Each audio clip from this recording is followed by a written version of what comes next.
There are a number of audio processors that allow us to manipulate and monitor sound over time. To use them effectively, we need to be able to visualize how sound behaves over time.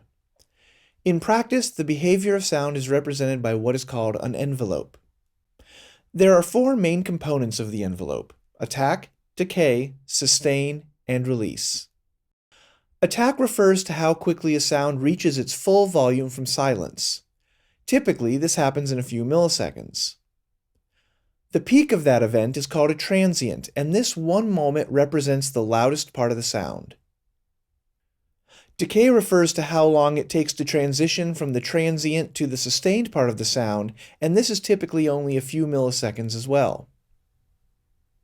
Sustain refers to the part of the sound that maintains an average level, and this is usually the majority of the sound.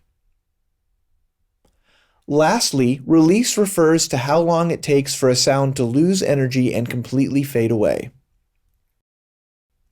It is important to understand that the proportions of this drawing are chosen to make it easier to visualize, but the envelope of actual sounds can vary greatly. In our first example, let's look at a drum. As you can see, the envelope of a drum contains a very fast attack that results in a very strong transient. After that initial attack, however, there is very little sustain as the drum stops moving fairly quickly. Now let's look at a bass guitar played with my fingers. Here the transient is weaker, but the sustained part of the envelope is much longer.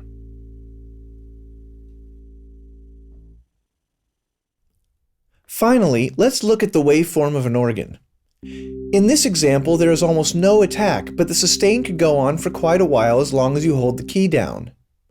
There is actually a church in Germany where an avant-garde piece has been playing since 2001 and will continue until the year 2640. In this piece of music, the envelope of one note will sustain for years. Check the description below for a link to that if you're interested. Visualizing the envelope of a sound is pretty intuitive once you understand these concepts. It will be very helpful to you when you start using compression and reading meters.